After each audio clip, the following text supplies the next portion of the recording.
Alors cette semaine, le Seigneur nous invite à méditer, à prier, à rechercher ses voies sur le thème de la restitution. La restitution au CRC, nous savons de quoi il s'agit parce que nous avons fait beaucoup de séminaires sur le thème de la restitution. Et le Seigneur veut que toi qui m'écoutes ici, et toi aussi par Internet, que tu puisses savoir que Dieu est le Dieu de la restitution. Et la restitution est très importante. C'est aussi un principe de justice, la restitution. Et comme nous allons le voir dans le texte que je vais lire, le monde, effectivement, est un monde qui a besoin de restitution. Parce que beaucoup de choses se font qui privent de justice les uns et les autres. Et regardez donc dans le livre de Ésaïe 42, nous allons lire à partir du verset 18. Sourds, écoutez, aveugles, regardez et voyez. Qui est aveugle sinon mon serviteur, et sourd comme le messager que j'envoie? Qui est aveugle comme l'ami de Dieu? Aveugle comme le serviteur de l'Éternel. Tu as vu beaucoup de choses, mais tu n'y as point pris garde. On a ouvert les oreilles, mais on n'a point entendu. L'Éternel a voulu, pour le bonheur d'Israël, publier une loi grande et magnifique. Et c'est un peuple pillé et dépouillé. On les a tous enchaînés dans des cavernes, plongés dans des cachots.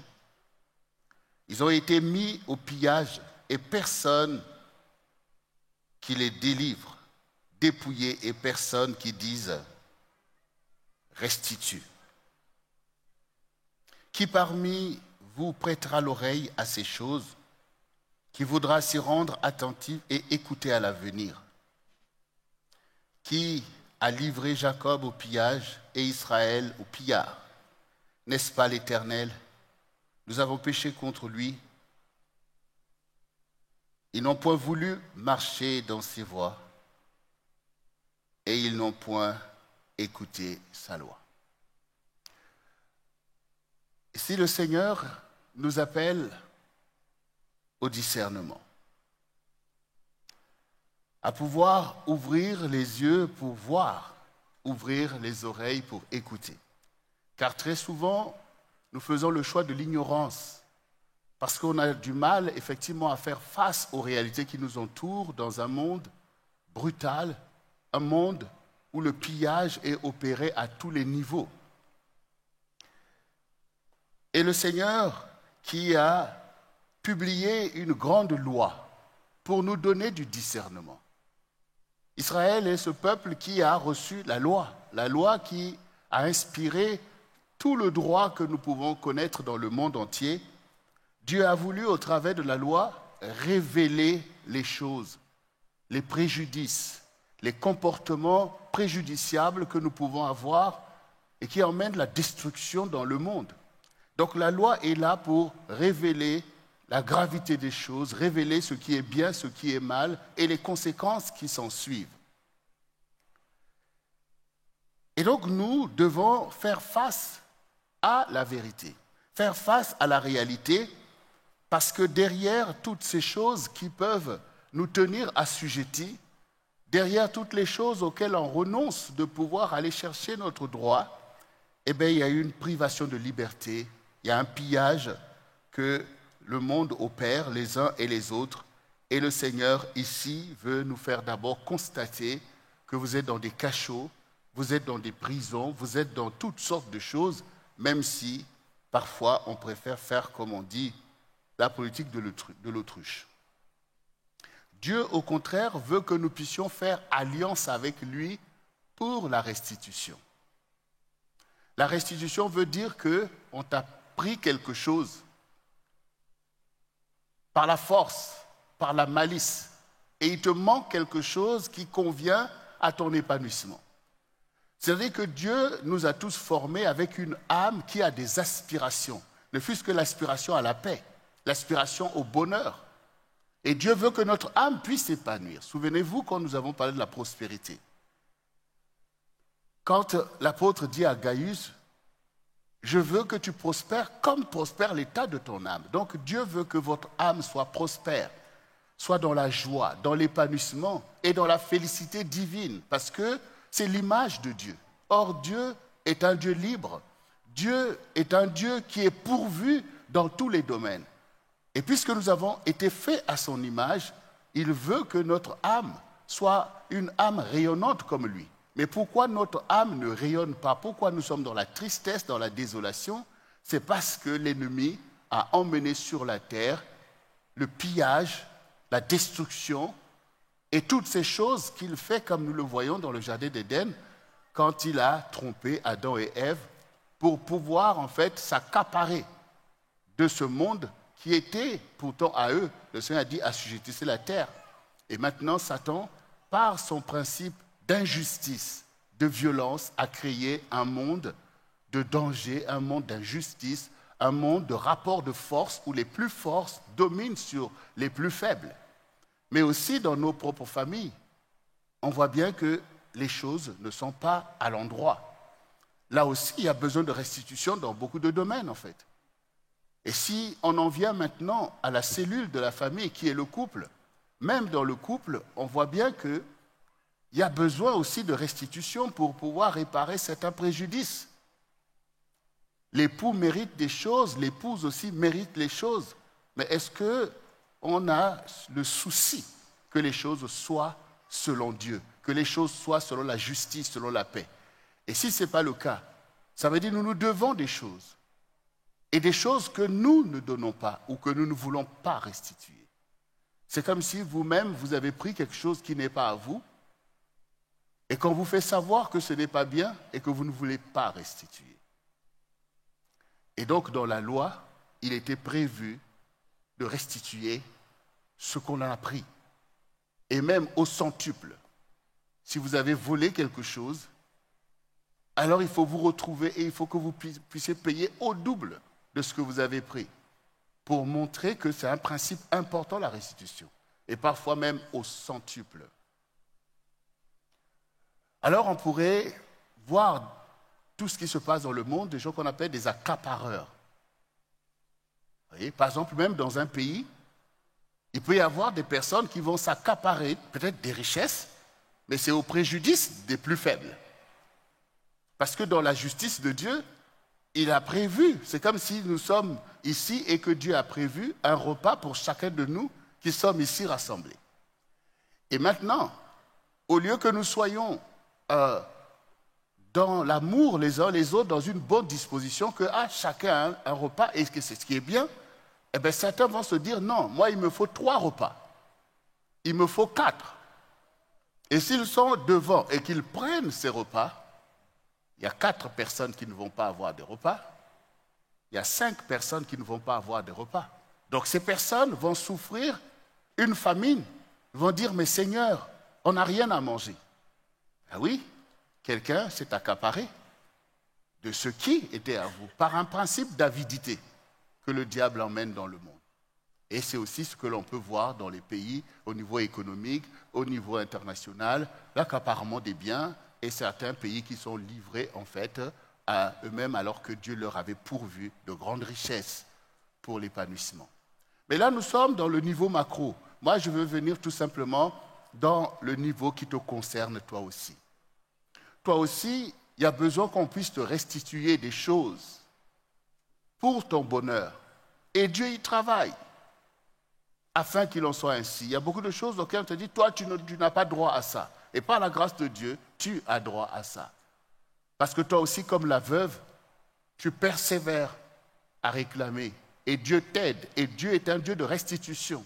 Et donc, il te permet d'accéder à cela. Mais il y en a beaucoup encore qui non seulement n'ont pas conscience de ce dont ils ont droit, mais qui sont dans le renoncement, tout simplement, de leurs droits.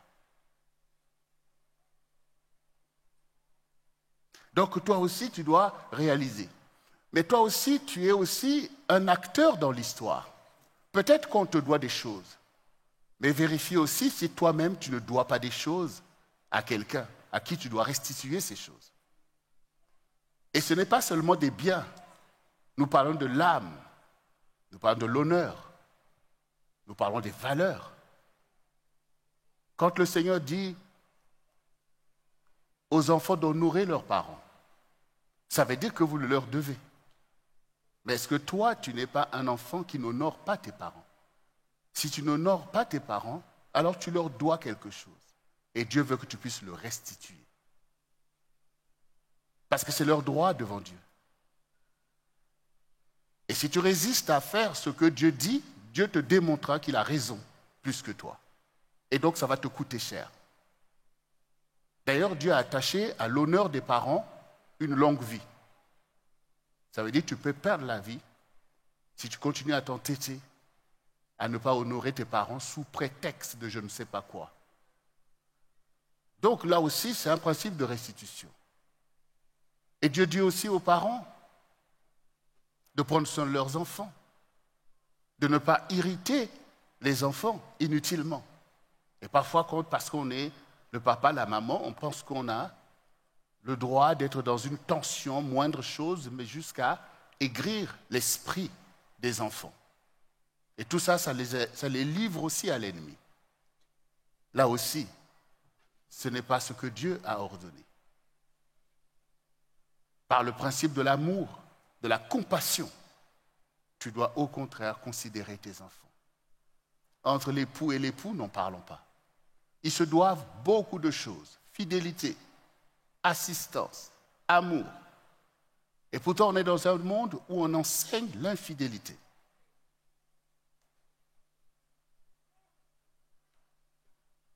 Et on peut même penser que parce qu'on est un homme, bon, c'est la femme qui est obligée à la fidélité. Quand on est un homme, on a le droit parce que. Mais ce droit-là, il ne vient pas de Dieu.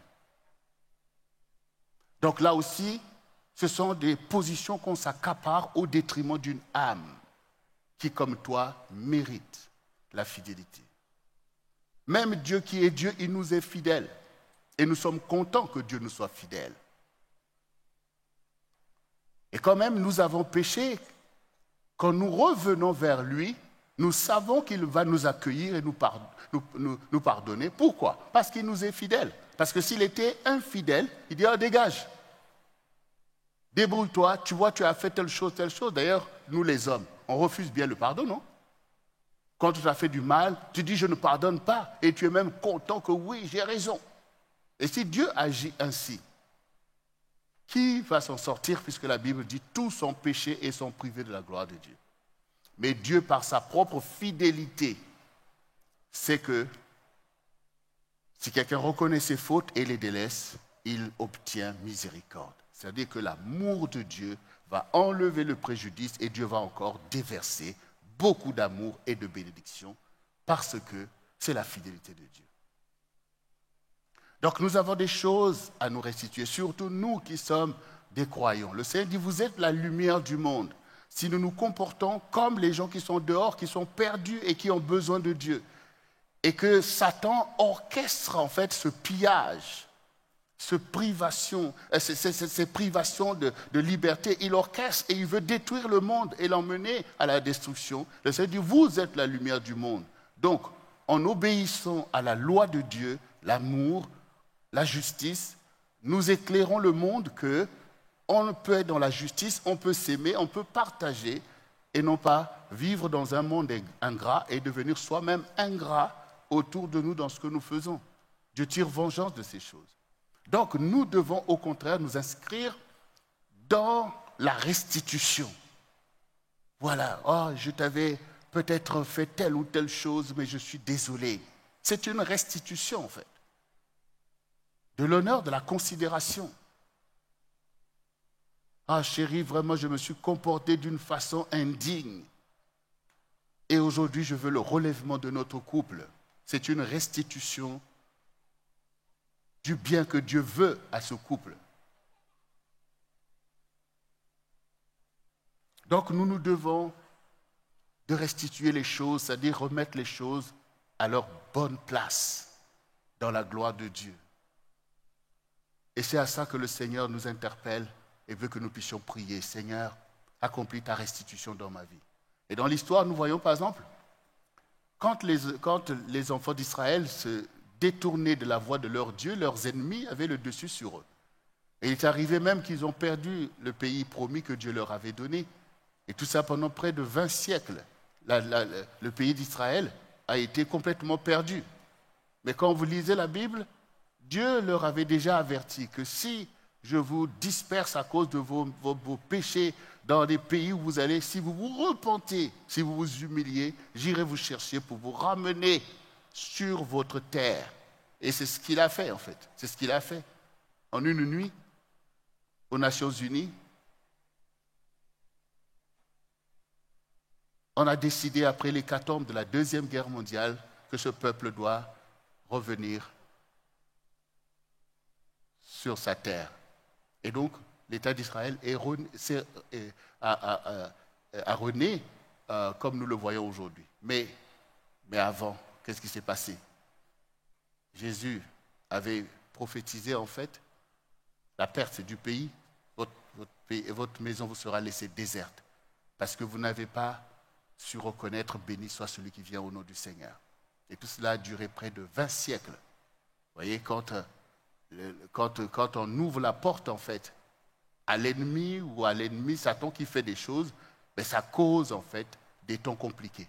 Mais parce que Dieu est un Dieu de restitution, alors il va faire savoir même à tes ennemis que oui, vous avez pris avantage parce que mon peuple s'est éloigné de l'alliance, parce que mes enfants marchent n'importe comment, alors vous avez eu l'occasion de pouvoir peut-être les frapper, faire telle ou telle chose.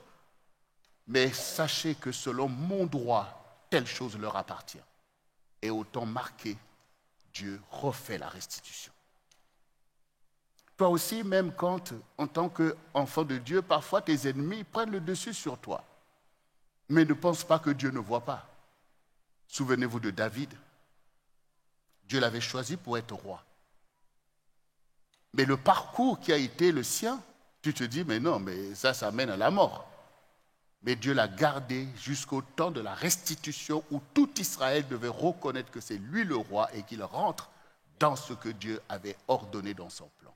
Toi aussi, c'est comme ça. Quand tu restes fidèle, même si tu t'étais trompé, mais si tu t'humilies et que tu gardes la foi en Dieu, parce que c'est la foi qui produit ça. Quand le Seigneur dit « mon juste vivra par la foi », c'est que malgré les déboires, tu gardes la foi dans la justice de Dieu, que Dieu ne m'oubliera pas et qu'il accomplira en son temps ce qu'il m'a promis, eh bien Dieu va le faire. Parce qu'il est le Dieu de la restitution. C'était aussi le cas de Joseph. Dieu lui avait promis des choses, mais son chemin a été compliqué. Il a failli mourir jusqu'au temps de la restitution où Dieu établit les choses comme il l'avait pensé lui-même. Donc ne te décourage jamais, mais prends garde toi-même à être celui qui est l'accapareur. Non, ne rentre pas dans ce profil parce que Dieu renverse toujours les accapareurs.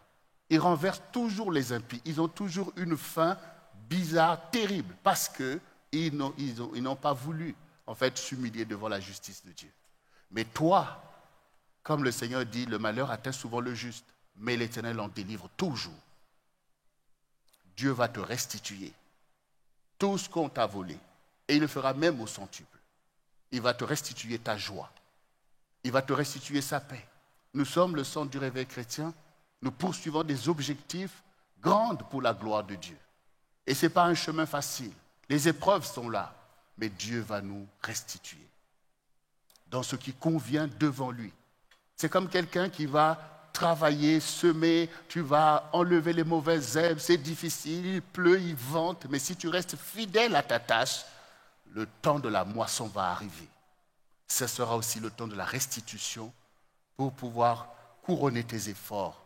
Et quand tu verras la moisson que Dieu t'a donnée, tu verras que tu n'as pas cru en vain et que tes ennemis ne peuvent pas l'emporter sur toi parce que ton Dieu veille et qu'il est le Dieu de la restitution. Bien-aimés, pour terminer, sachant aussi que nous devons des choses à notre Dieu. Et s'il y a quelqu'un à qui nous devons les choses, c'est bien Dieu. Nous lui devons la vie qu'il nous a donnée. Ce n'est pas un homme qui t'a formé. Parfois, nous sommes plutôt enclins à chercher à nous plaire les uns les autres. Oh, pardon, pardon. Mais tu ne sais jamais demander pardon à Dieu que tu as offensé. Lui qui t'a donné la vie, qui tient ton souffle de vie, en fait, il pourrait destiner en une seconde et tu perds la vie. Mais pourtant, Dieu te donne le temps pour que tu puisses faire la paix avec lui, en fait. Donc, nous devons à notre Dieu tout ce que nous lisons dans la Bible. Tout à l'heure, on a entendu, donnons gloire à Dieu, nous te devons telle chose, l'adoration. Toutes ces choses, ce sont des dus. Pourquoi? Mais parce que quand vous-même, dans votre vie, vous avez travaillé, vous construisez une maison, vous fondez peut-être une famille, ou vous avez peut-être une entreprise, vous donnez du travail à des gens, vous vous dites que non, je suis en droit de recevoir quand même le respect, l'honneur. J'ai quand même bâti ces choses. Et vous trouvez ça normal. Et pourtant, vous pouvez ne pas trouver normal de donner gloire à Dieu, qui a formé l'univers, qui t'a formé, qui te donne le souffle de vie, qui est souvent venu te délivrer dans tes propres chaos, qui te fait grâce. Quand même on le loue, toi tu ne trouves jamais le zèle pour le louer. Et quand tu es dans les choses du monde avec l'ennemi, tu y vas à fond même pour vouloir t'éclater toi-même. Mais le Dieu qui t'aime, qui a donné sa vie à la croix pour toi, tu dois au contraire restituer sa gloire dans ta vie. Tu dois restituer sa gloire dans ta maison. Tu dois restituer sa gloire dans ton pays. C'est pour ça que nous élevons la bannière. Mais au quotidien, loue ton Dieu, c'est ce que la Bible dit. Loue ton Dieu, donne-lui gloire, élève-le. Dis-lui des paroles que tu lui dois, des paroles d'amour. Tout ce qu'il a dit en bien dans la Bible, il te l'a dit à toi. Il te l'a dit à toi, le grand Dieu, le saint, le véritable. Et toi, le pécheur, il te dit, tu es mon serviteur, tu es ma servante, je t'aime d'un amour inébranlable. Reviens à moi. Toutes ces choses montrent combien Dieu te considère. Toi aussi, la Bible dit, bénissez l'Éternel. Alors toi aussi, bénis ton Dieu. Et fais que ta vie devienne un parfum de bonne odeur au Seigneur. Que ta vie, que ton témoignage devienne quelque chose auquel Dieu est fier. Parce qu'il en est digne, en fait. Nous sommes ses disciples. Alors, bien-aimés, qu'il en soit ainsi. Et tout à l'heure, même au travers de ces baptêmes que nous avons assistés de nos bien-aimés, c'est une sorte de restitution aussi. Où on dit, Seigneur, ma vie t'appartient. Ma vie t'appartient. Et ce que tu ordonnes, je le pratique parce que tu en es digne. Et je m'engage avec toi. Alors, bien-aimés, rentrons dans cette restitution et encourageons des gens autour de nous à restituer à Dieu ce qui leur doit, c'est-à-dire l'honneur, la gloire. Et nous avons besoin de Dieu pour nous garder, pour nous protéger. Pas seulement dans cette vie, mais le jour que nous connaîtrons le passage, que nous quitterons ce monde, le Dieu fidèle sera là avec nous. Et là, votre âme sera dans une joie immense. Et pour ceux qui ne comprennent pas ces choses, sachez que de la même manière que vous avez peur, vous sentez que votre âme commence à trembler devant l'inconnu, ou même devant la nuit, beaucoup qui tremblent. Imaginez-vous que vous n'avez plus de corps et que votre âme, qui est là maintenant, se retrouve dans les ténèbres, dans des situations, tout ça. Vous imaginez en fait l'angoisse, la détresse pour ceux qui n'ont pas Dieu en fait. Pour ceux qui ne sont pas dans la lumière de la gloire de Dieu. Et vous pouvez le sentir quand vous avez fait quelque chose, que vous êtes en danger. Vous sentez l'angoisse. C'est-à-dire que votre âme vit. Et votre âme ne meurt pas. C'est quand même logique de le comprendre. C'est pas parce qu'on a un corps. C'est l'âme et l'esprit qui animent le corps. La preuve, c'est que quand quelqu'un meurt, on dit que l'âme est partie. Et donc le corps n'est plus animé. Donc comment vous pouvez détruire une âme en fait? Voilà. Même quand vous dormez. Votre corps est assoupi et pourtant votre âme est active. Vous avez des songes et des visions. Quand quelqu'un regarde, quelqu'un qui est en train de vivre peut-être des songes, des rêves, on voit même que tu es en train de bouger le corps et pourtant tu es inconscient. Donc ce n'est même pas toi-même, mais c'est l'esprit qui te montre que l'esprit vit, l'âme vit. Et ça appartient à Dieu. Ça appartient à Dieu. Donc, restituez à Dieu ce qui est à sa gloire. Votre vie, votre âme, que ça soit dans les mains de Dieu, que Dieu fasse avec vous la gloire qu'il veut faire sur la terre et que dans l'éternité, vous soyez avec le Seigneur Jésus qui a tellement démontré ces choses en ressuscitant Lazare qui était mort depuis 4-5 jours il a montré que la résurrection, c'est la vérité. Et en ressuscitant lui-même, il nous a montré la voie de l'éternité. Donc on ne peut pas négliger ces choses. On ne peut que s'inscrire dans ces choses et vivre une vie qui soit à la gloire de Dieu. Donc le nom du Seigneur soit béni pour vous qui avez choisi de marcher avec Dieu. Vous avez choisi de faire de votre âme un témoignage pour les gens qui vous entourent. Comme certains qui vous ont encouragé, vous aussi vous allez encourager beaucoup de personnes. Et vous verrez vous-même qu'en lisant la parole, tout ce que le Seigneur conseille, c'est ce qui est bien pour nous les uns et les autres. Vous savez, quand Dieu veut que nous soyons transformés, que nous soyons justes, c'est quand même ce que nous avons besoin les uns les autres. Qui de nous se dit que moi je vais être entouré par quelque chose de méchant? Qui veut que moi je sois entouré par des personnes violentes, des personnes? Nous voulons tous être entourés par de bonnes personnes. Eh bien toi aussi, sois cette bonne personne-là. Sois cette belle âme qui apporte la joie. Et tout ça, ça s'appelle la gloire de Dieu. Et nous avons un ennemi qui lui veut détruire les âmes, qui s'accapare, qui fait toutes ces choses, c'est Satan. Ne négligez pas cela. Si vous croyez en Dieu, Dieu vous révèle votre ennemi. Donc ne lui ouvrez pas la porte, mais plutôt proclamez votre restitution. Satan, tu lâches prise. Tu lâches ce qui est à moi, tu lâches ma maison, tu lâches mes biens, tu lâches ma bénédiction, tu lâches parce que c'est lui le voleur qui est venu pour faire ces choses. Et Jésus est là pour vous aider au contraire à rentrer dans l'héritage de la gloire du Seigneur.